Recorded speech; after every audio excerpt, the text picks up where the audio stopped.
You're listening to an Airwave Media Podcast. Hey guys, this is a episode from our Patreon feed from a couple of years ago about the Pilgrimage of Grace. And, it seemed relevant after a Catherine Howard episode, so I hope you enjoy, even though it is a bummer. Oh, it sounds like I had a cold, so I hope that doesn't bother anybody too much. But yeah, if you're new, we curse a lot on this show. Cheers, bitches. All right, so none of that had anything to do with the Pilgrimage of Grace. Absolutely nothing.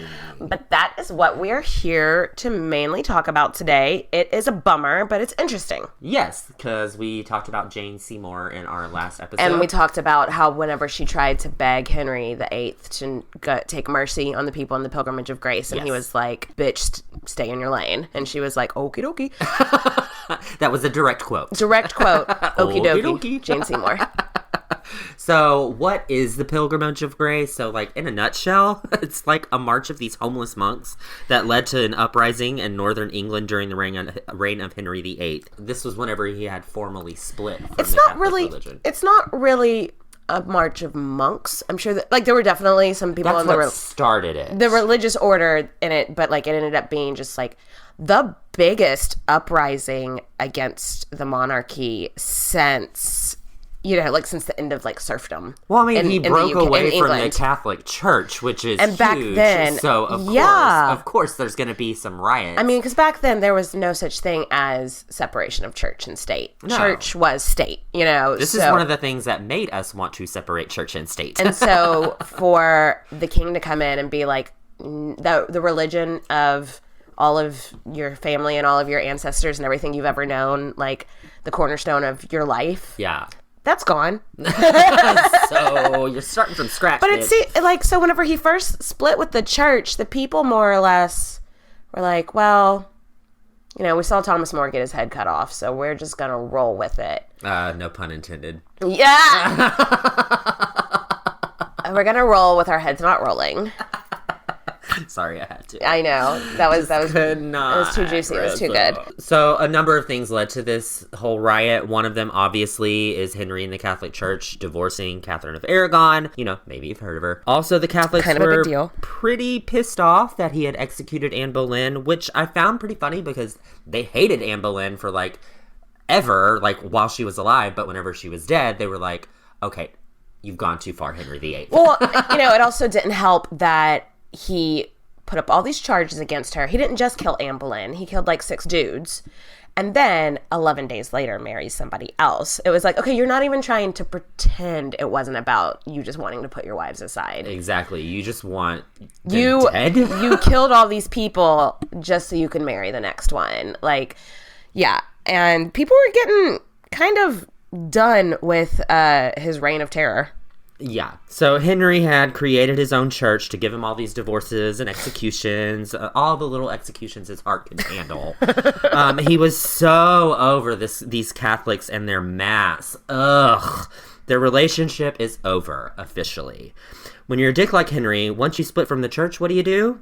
Start shutting all the Catholic shit down. That's what you do, because you're a big old bitch. Yeah. So in 1535, Henry starts to close the monasteries. The thing is, monasteries back then, we call it the dissolution of the monasteries is what this phase of, but it wasn't just monasteries. It was all religious houses. So nunneries, convents. And these have been such a huge part in people's lives. Not only did monasteries, house monks or nuns or whatever, they helped poor people in the community. Yeah, they were houses of charity. And they were places that poor people could go to get basic educations and stuff too. Yeah. But there were some crooked. Yeah, what I was reading is that in London, the monasteries in London were a little more crooked. They would only give about 5% of their income back to the community. So, closing the monasteries in London may have been something where people are like, okay, they're kind of crooked. But when the further and further you move north and the more rural it gets, the more these monasteries are placed for travelers to stop on a trip. Yeah. Halfway to have a place to eat. Have a place to eat and stay. Yeah. These places are life-saving places. And I'm sure that there were, because at first Henry didn't just like pop up and say, we've split from the Catholic Church. Okay, we're closing all the religious houses. It took a minute. And what it was like these monasteries. Also, you know, like people would make these huge donations to these monasteries because they would say that, you know, they have, I've got John the Baptist's tooth here, you know, like holy artifacts or whatever.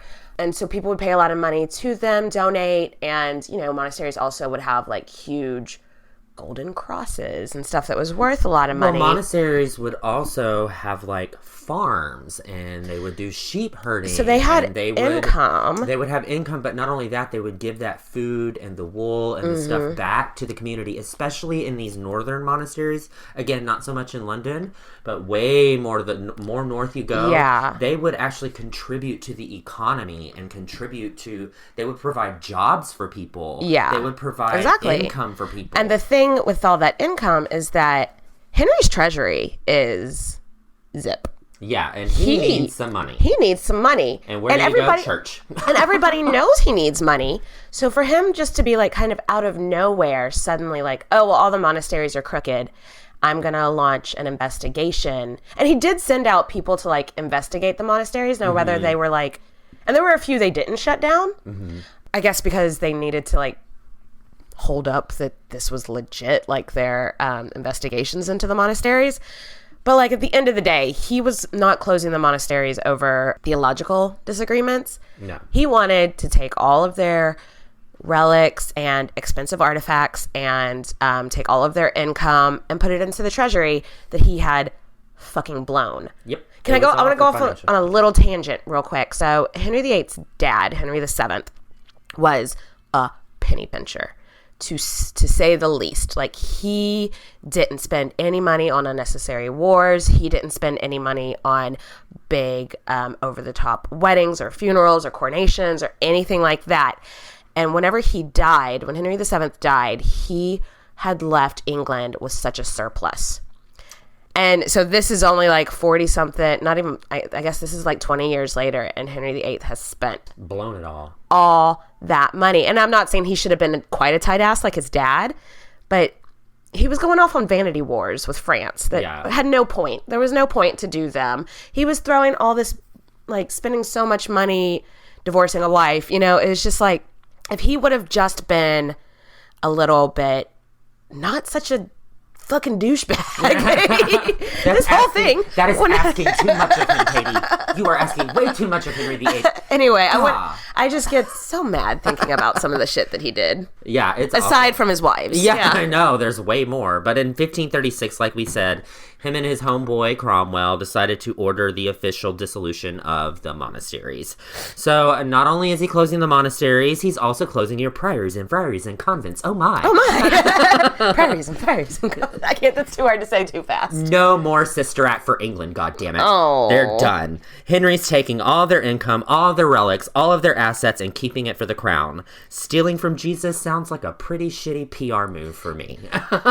Dude, his PR was in the need of some help. Yeah, to say the least. Now you're like, not only did you separate from the Church of England, but now you're pissing off everybody who's Catholic. Yeah. To the well, they're not allowed degree. to be Catholic anymore, but they're also not allowed to be Protestant. So they're in this weird Your Church of England. Oh, okay. Or I'll cut your fucking head off.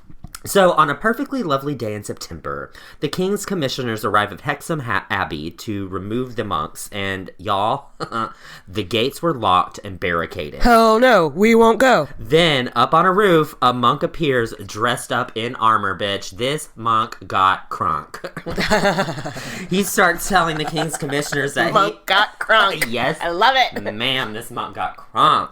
So he starts telling the king's commissioners, he's like, bitch, we're staying locked up in here, and I have 20 other of my brothers, and they are armed and dangerous, and they're not going down without a fucking fight. That's a pretty bold move. Yeah. For 20 fucking people to, like, stand up the king? Whoa. Monks on top of that, Monks got crunk. Monks got crunk. bitch, they had guns and cannons, maybe a cannon or two. They weren't playing. The commissioners then send word to Cromwell that these monks have gone wild.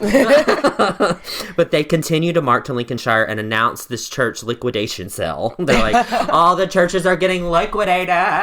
So this uprising starts in Lincolnshire. Yes. But it wasn't called the Pilgrimage of Grace yet. No. It was just the monks gone crunk. Yeah. The monk gone crunk wild. Yeah. That was, I believe, ye olde monk gone crunk. Textbooks, look it up, guys. But the Pilgrimage of Grace, like the part that's the actual big uprising that's more famous, took place in York. Yes. But I think it's interesting that it's like, it was all of the north of England. It started in Lincolnshire. And they had it's also important to remember, so, I mean, England's not a huge country, but like, all the laws and everything are created in London. These people that live up in Yorkshire, like that, unless they're dukes or something that like work for the crown, they're never going to London. And the agriculture, the people, even down to like the people's accents and way of speaking is so, they may as well be a different country. Yeah. They're just very, and I feel like even today, like in my job sometimes, I have to talk to people that live in different countries. Like I call their airports because my job is with travel and stuff. And when I call the London airport, it is so hard to get somebody that like wants to talk to me for more than 5 minutes. One, they're busy because London Heathrow is a huge fucking airport. Yeah.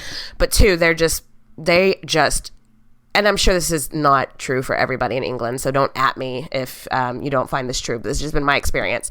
When I call the Manchester airport, which is more in North England, like, they're just like, oh, and how's your day? How's your mom doing? Like, they're just more laid back, easygoing. So it was even more so back then because they didn't communicate with people in the, if you lived in Yorkshire, born in Yorkshire, you're probably going to die in Yorkshire and you're going to live there your whole life without ever talking to somebody from London, maybe. Yeah. So they're also feeling like they're not being represented up in Lincolnshire when this is first starting. Yes, touche. Yeah, I feel like London would be akin to New York City. Definitely. In terms of like the mentality. And then you would have somewhere like Yorkshire, which is like where we're from. Yeah. Things move at a slower pace. Yeah, exactly. So on October 1st in Lincolnshire, after an evensong, a monk named Nicholas Melton starts mouthing off about the policies of the king. Mouthy Melton. Mouthy Melton. They made very clear that they were not protesting the king, but they were protesting that he was taking their relics and closing their fucking churches, which is a valid goddamn argument. Which is such a common thing that we see in all history. Like anytime someone's trying to like go against the establishment, they never say that they're protesting the king. They say we're protesting your advisors. We're protesting the policies that you're putting forward. We love the king, but we don't. But all the rest of the shit's pretty lame. Well, I mean, to be honest, and other queens that we've covered, they go after the queen sometimes. Yeah. And that's one of the people that they go after. They're going after anybody but the king, because if you go after the king, you're going to get your head cut off. It's treason. Light treason. Just some light treason. So this little spiel that Mouthy Melton goes on gathers a huge fucking crowd. Like 20,000 fucking people. Yeah. Like, this is not just some little quinceañera. This is rural area, so people are coming out of the woodwork. Like, people are coming from, like, traveling to, like, hear him, like, talk because they're pissed off. Yeah, and this massive crowd of people starts marching to Lincoln, and it gathers a total of 40,000 people in all. And this mob captures the cathedral in Lincoln, where they start making all of these demands. They want to have free worship. They want to continue to do so in peace. And, oh yeah, all those expensive bedazzled crosses, give them the fuck back. I want my cross. I want my bedazzled crosses, damn it. So, horny-ass Henry gets word and sends the mob a mass text like, bitches, you better get y'all shit together or I'm going to send an army to kill you. And the mob was like, cool. I think I hear my cows calling. Back to the farm with me. My lift is here. Let's go.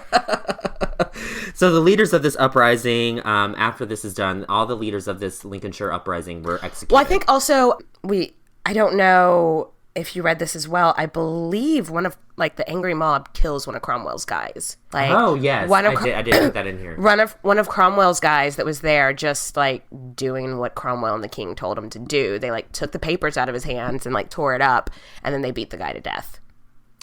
Brutal. Yeah. Fucking brutal. So those guys were all like hung, quartered, drawn, whatever, all of the bad things that happen in executions. We've already gone through that, I think, in one of our episodes. And... One time I was a little bit hungover, and we were in London, and we were doing a walking tour, and they explained to us like what hung, drawn, and quartered meant in detail. And my stomach, I wasn't like super hungover, but you know how like sometimes when you drank the night before, your stomach, you don't need, probably the worst thing you could do is hear a detailed explanation of hung, drawn, and quarters. Getting killed, yeah. And I was just, it's not pleasant. Yeah, at all. Maybe that's, I mean, obviously it's execution. What if it was? It's not supposed to be It's not supposed to be It's not. It's supposed to be like a warning to people, this is why you don't go against the king. Yes, and so this is what was dubbed the Lincolnshire Rising. I think I said uprising before, but it's the Lincolnshire Rising. So this is a precursor to the Pilgrimage of Grace. Yes. The reason I wanted to delve into the Lincolnshire thing is because... Well, that's what got that's the spark that lit the flame. Yes, yeah. And it kind of gets more characters involved in this story. Yeah. So... This little spat might have been over, but people are still pissed off about what's going on. Well, yeah, you've taken like 1,000 years of tradition and just thrown it out the window. Yeah, probably more than 1,000 too. Well, no, you're right. It's probably about 1,000. Yeah, but that's still a lot of long ass time. Yeah, it's as long as any of these people can remember. They've been told, this is how you get to heaven, this is how you get to heaven, this is what you got to do, and now the king's being like, nope, you don't get to do that. Yeah, big deal. So there's still some people that are protesting. There's still some people that are disgruntled with the king, if you will. So there's a gaggle of rebels, and they're Yeah. And they're on the prowl, acting like fucking dickheads. And right now the economy sucks like big ass balls, and these guys are out, robbing people and kidnapping and like doing bad shit. Like looting and shit. It's not very graceful. Well, they're mad as hell, and they're just not going to take it anymore. Yeah. They capture a lawyer named Robert Aske, and he was on his way to London. And Robbie starts asking them questions and thinks, these guys that kidnapped me, they have some really good points, like stealing the king's crosses and kicking monks out of monasteries. I think Robert Aske. Did you ever see how he was portrayed on The Tudors? No. On the TV show? Obviously, don't take The Tudors. Don't use it for like it's not historical fact. But the way that they portrayed him on there, and like the more that I researched him for this, I feel like they portrayed him very well on that show. He just seems like a sensible guy who's just like, you know what?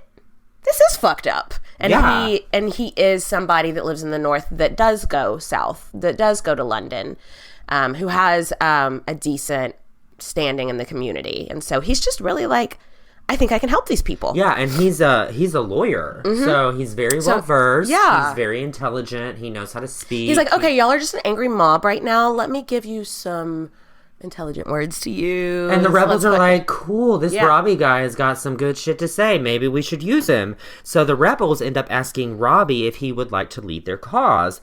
And Robbie is totally down to stick it to the man on this one. Yeah. I could just see him like going home though and like weighing out.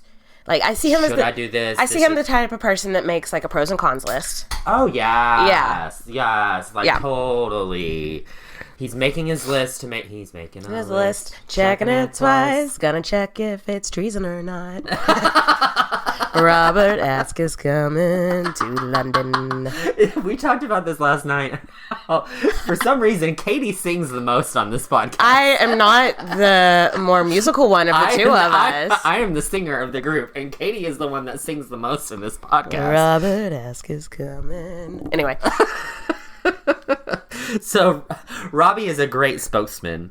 He's able to like go around and like recruit people. Yeah, because people trust him. There's just something about him that people are like, this guy is saying what I want to say, but he's saying it in a way that more people can understand. Exactly, but at the same point, it's not really that hard to make a speech about how Henry VIII is being a douche.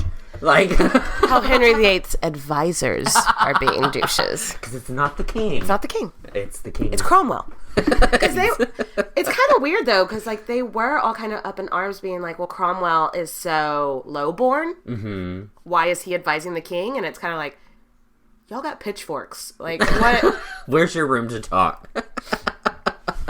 So basically, these people that got recruited, quote unquote, really didn't need much recruiting. They already had it in their head that the king was a bad guy. They just needed somebody that could speak well and lead a group to say that, and that is Robbie Aske.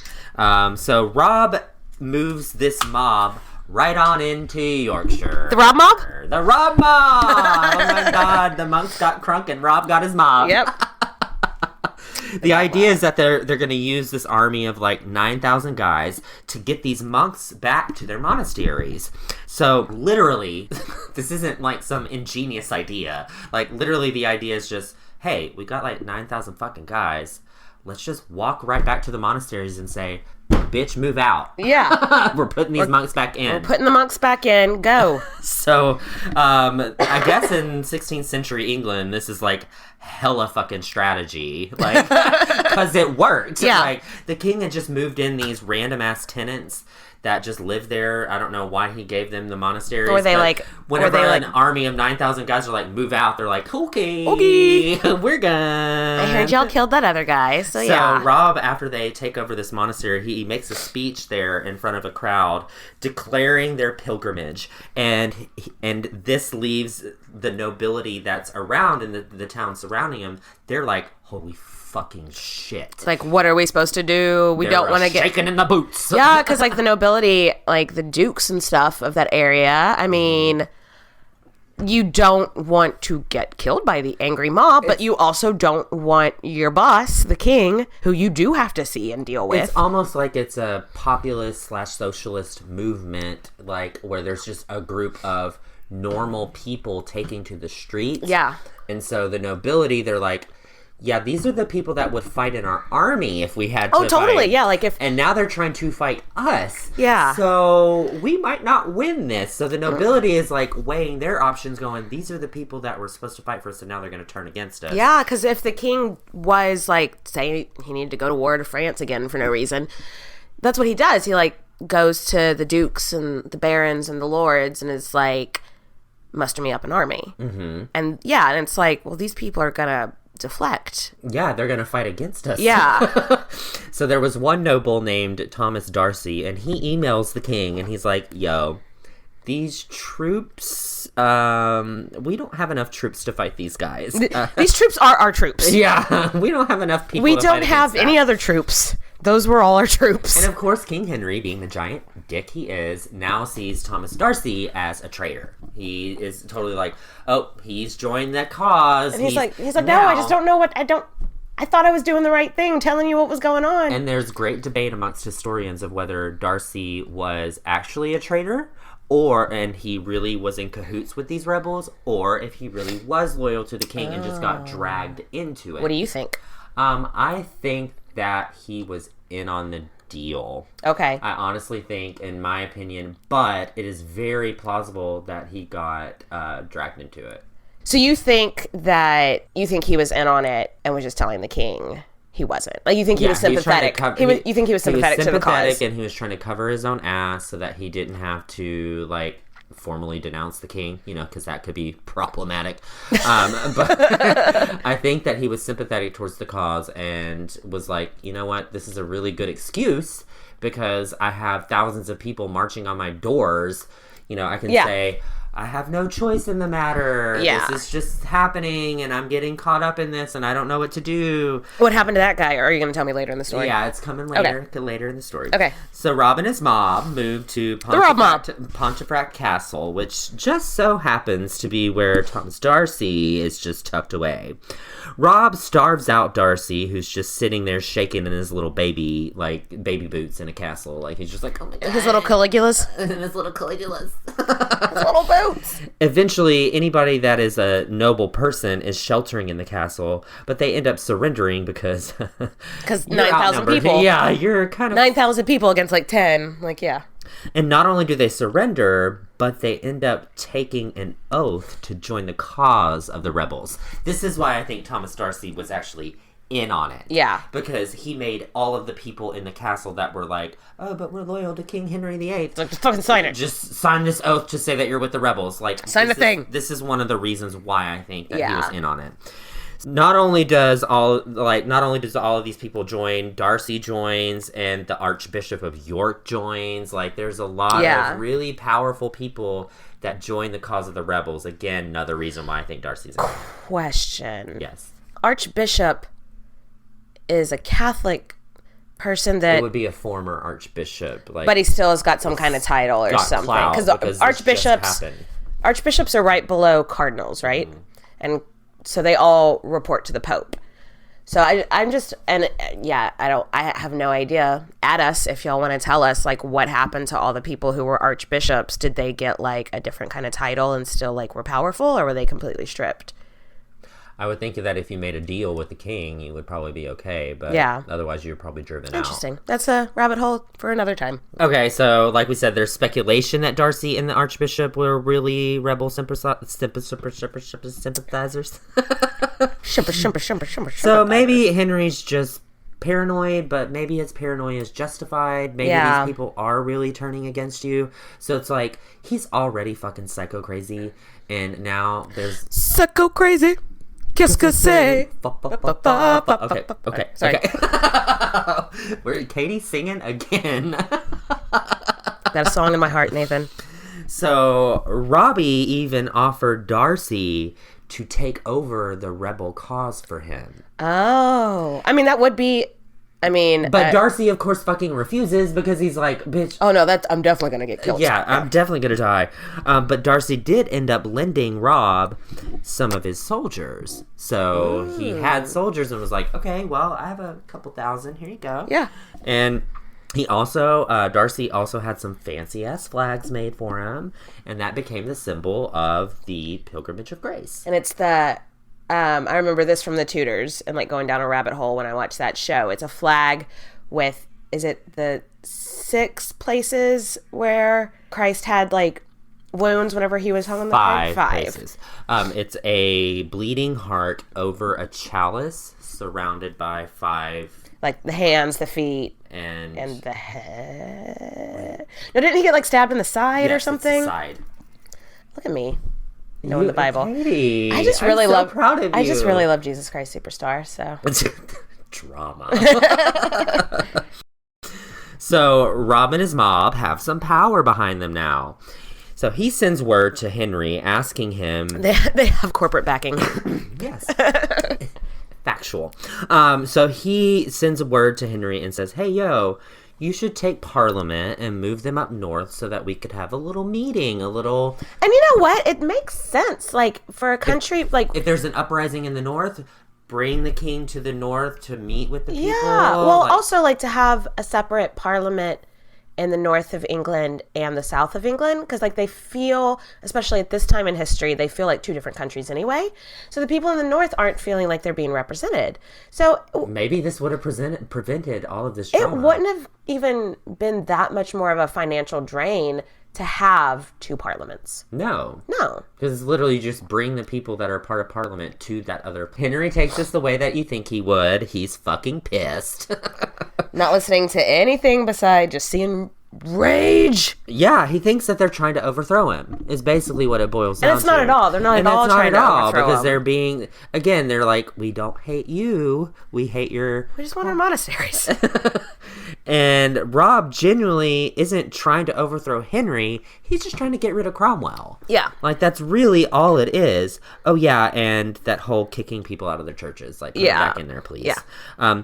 Henry demands... He's like, not cool with this. Nah. And then he ends up demanding that they hand the monks over to him.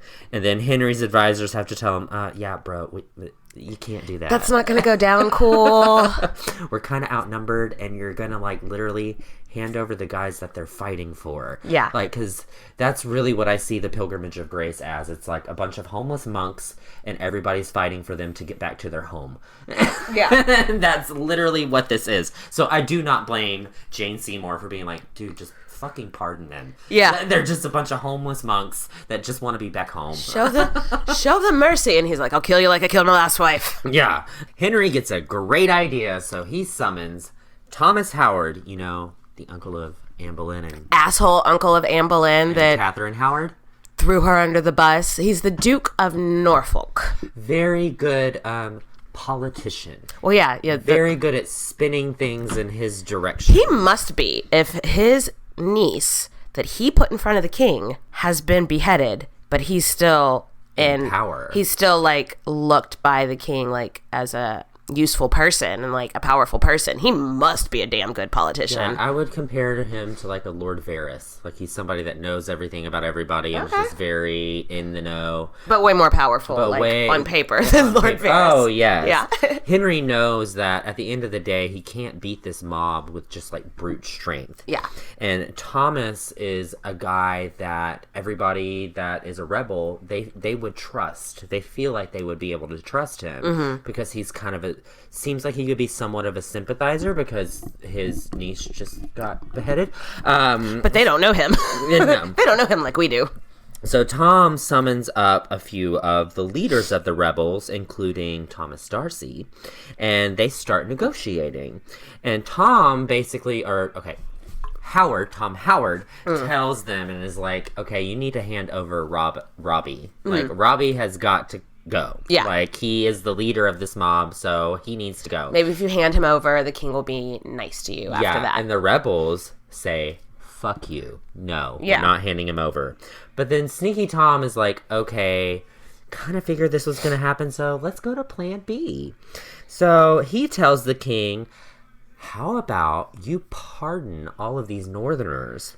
That way, it kind of eases some of the tension so that if you pardon them, they're more likely to hand over these leaders because they're free. They're pardoned. Yeah, they think, it doesn't matter what happens in this situation.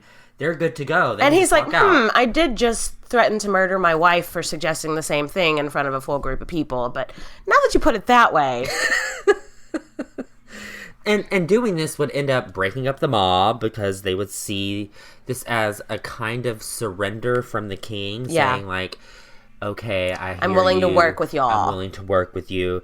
And Henry ended up granting a quote-unquote pardon to all of the rebels. And then when he did that, the armies ended up dispersing. And they just all kind of dissipated and were like, okay, well, seems like the king is good with us now. And he's willing to listen. We won. We got him to listen.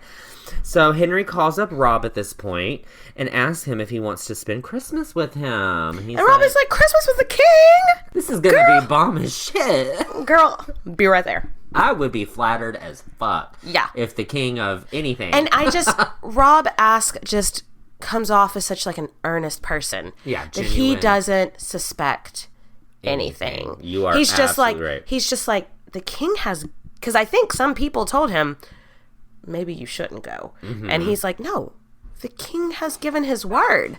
Yeah. Why would I have any reason to doubt that the king's not going to hold up his word? He's the fucking king, guys. Come on. And history is like, because it's Henry VIII. You're crazy. Henry VIII. Run away. But at the time, he's just like, it's the king. Nothing can go wrong. If he said he's going to do what he's going to do what he said, you know, like. But Henry is playing that political game that Tom Howard probably was like, okay, oh this is what yes, we have to do. Thomas Howard is a sneaky bitch, and I'm sneaky snake. And Henry knows, you know, he goes and he greets Rob, and then he greets Rob, and he starts asking. He's like, I'll do anything for you, Rob. Whatever you want done, I'll do anything for you. And Rob falls into this trap. And he asks Henry, he's like, just get rid of Cromwell. Yeah. That's all I want. Just get rid of him and we're good. And then Henry's like, okay, I'll think about that. That sounds like a really good idea. Let me talk to some people. And... Let me talk to Cromwell about that. Yeah, basically. Get right back to you. He may have not said that to Rob. But, there just happens to be one issue, though. One of the rebels' former leaders was really skeptical of Henry. Like you were saying earlier, he was probably one of the guys that was like, don't fucking go to Christmas with Henry. Yeah. He's a fucking psycho. Stay here. He's too lazy to come get you. Don't go to him. Yeah, and this guy's name was Francis Bigode. Bagod? Bigod. Bagot? Bigode. By God. Frankie B. It is spelled like by God. By God. Francis by God. So Francis by God totally didn't believe that Henry was going to just like fire his right-hand man, Thomas Cromwell. So No, he's going to have him executed in like 3 years. But it's neither here nor there. This is Henry VIII we're talking about. Francis ends up launching his own little small revolt of like 900 people. It's like, good try, guy. But he's still like, no, this is wrong. This is not good. And Henry ends up calling up Rob and Tommy Darcy, and he's like, hey, you remember your old friend Francie B? He has gone off the rails. He has gone off the rails, by God. Somebody needs to stop him. And Robbie and Tommy Darcy are like, okay, yeah, we'll do it. Because they think the king is about to like give them everything they want. The king has turned a new leaf. He's listening to them now. Yeah, He's y'all stop with this rebellion. It's treason now that the king has said, he's going to give us what they want. And they both jump on this opportunity. I mean, they want to serve the king, and they just don't want to, like... lose their foundation of their lives. No, they want Cromwell gone, yeah. And they want their monks back in the fucking church. Yeah. They don't like their policies. So, obviously, they crushed this rebellion of 900 people. Yeah. That's not that That's much. not that many people. So, poor Franny. Rob and Tom Darcy are riding back to London to report to Henry the great news of just killing these 900 people. And when they arrive, obviously, they're expecting Henry to be like, welcome home. Here I am with open arms. And he's playing Queen's Champions. We are the champions, my friend. But instead, it's lock them up. Lock them up. Yes. Literally, he locks them up in the Tower of London right when they get back from squashing this rebellion. What a shitty welcome. I know. That's a long ride. And you just squashed a rebellion for the king and come back and he's just like... I'll give you Anne Boleyn's room in the Tower of London. Oh, thanks. Actually, no. I'm pretty sure they had... Anne Boleyn had a nice room. They probably had, like, shitty little dungeon cells. But both Tom Darcy and Robbie will face trial for their crimes, which, in Queen's podcast land, if you've listened long enough, a trial is a little shoddy, to say the least. It is. I love the phrase kangaroo court, because it's so stupid, just like these trials for people that were definitely going to get killed anyway. It doesn't matter even if they're 100% innocent, which these guys, in my opinion, are 100% innocent. It was an absolute kangaroo court, which just makes me think of a kangaroo with a gavel and one of those silly wigs on. And he has to have his little baby in his pouch. And he's got his Joey in the pouch. With a little wig on. And the Joey also has a wig and a gavel. Anyway. So there's a rumor that Tom Darcy actually almost got off for his crimes. After all, he, like we said, could play the the mob, I got swept away with the... I tried to tell them no, but they stormed my castle. That whole card. Yeah. It's heavily speculated that Thomas Cromwell had learned about Darcy's cries to have him removed, so he ended up lobbying to have Darcy convicted. Well, like, they say by this point in King Henry's rule, like, the last person to talk to him was going to be the way that he went. Mm-hmm. Like, he just couldn't make up his mind for himself because he was just so full of rage and mead. And no sons. And you're killing me. No sperm left. So, like, I could totally see him being like, somebody came and was like, hey, maybe you should show mercy to Darcy. He did, give you a heads up, blah, blah, blah. But then Thomas Cromwell just coming in and being like, the decision comes out in 30 minutes. Let me tell you what I think. And Henry going, you know what? You make a good point, too. And, like, going with him, yeah. Basically, Cromwell convinced the king and everyone around the king that if he pardoned Darcy, that would put them all at risk because it would set a precedence. And then Darcy could fund another rebellion, and well, guess what? This fucking worked. Yeah. Darcy was convicted of treason, and he was executed at Tower Hill. and his head was proudly displayed over the London Bridge. What? Fucking crazy.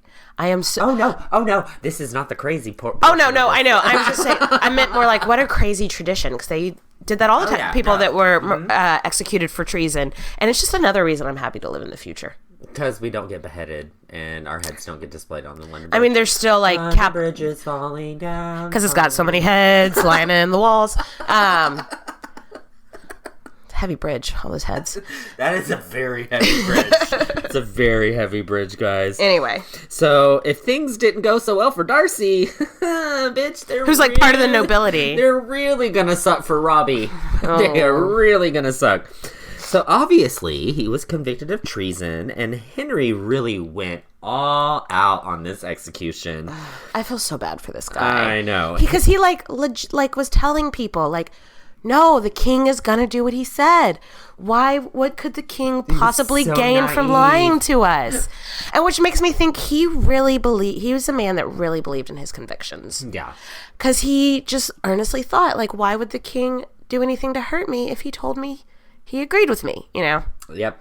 So Henry schedules the execution to take place in Yorkshire, where the whole revolt started. So that the people can see him. Mm-hmm. Being like, oh, you sympathize with him? No, he did. He did. Rob was going to be hung, drawn, and quartered. Yay! But instead, before he was dragged through the streets to Clifford's Tower, he stood on the scaffold and he literally begged for his forgiveness. And then, if that's not enough, he was hanged to the brink of death. They revived him, cut his balls off, disemboweled him, beheaded him, and then quartered him. That's a little bit extra. So that's interesting, because I didn't read that. I read that he was hung in chains, which means they wrap your body up like in chains, so it's heavier. Oh. But then also instead of a rope, it's a chain, so it doesn't like strangle you as quickly. Oh. So I didn't read that he was hung, drawn, and quartered. I read that, and I read that he was like, but they did that. It was basically just emasculating the body after they. That's what. Yeah. That's what they usually did. They hang you until you're nearly dead and then wake you up. That's part of hung, drawn, and quartered. Yeah. So I wonder which one is correct, because both sound awful. Because I read that it took with him being in chains and being hung on a chain instead of a rope, it took him like 3 hours to die. Ugh. Yeah. So they're both bad. Yeah. Not being executed is horrible. And then, they went on to like just slaughter the people in Yorkshire. Yeah, it did not stop. And that's another thing in the Tudors that, the Tudor series is what made me interested in wanting to research the Pilgrimage of Grace, because like they have this scene. Henry sends his dudes up north to execute the uprising, like the people that were taking part in the uprising, and they just are like hanging all these men from like 50 men at one go, and it's just like all these women and their children just begging and begging, but like that's really what happened. They went through and they were just, because they were like, no, we're gonna pardon all of y'all, we forgive all y'all. Actually, here we are with your leader, we're gonna kill him, and we got all y'all's names. And like, that's exactly what they did. He turned his back on the people. It's so fucked up. It's so fucked up. So obviously the dissolution of the monasteries went on as contestant. And Cromwell had not only succeeded, but he did some major damage to Henry's reputation at this point. Yeah. Like, at this point, this Pilgrimage of Grace was a major stain on Henry VIII's. You mean after putting aside everyone's beloved queen and then murdering the next one? Yeah, this is another thing that actually impacted the people, though. Yes. Like, this is something that wasn't like drama with rich people. It was like actual. My neighbor Tom got hung up in chains and or drawn and quartered. So all the church land was seized and given to the crown and its supporters, and England would forever at this point be a Protestant nation. Minus the whole Mary thing for like 2 years, but. Yeah, that was just a blip on the screen. Yeah. Henry had squashed a Catholic rebellion, effectively sealing the deal for the English church, so he was good. No, we all know the end of this story. He's gone down as the shithole of the century, of the millennia. Cheers to that, Katie. To the All Pilgrimage right. of Grace. To pouring one out for my homies in the Pilgrimage of Grace over here. Thanks for listening, everybody.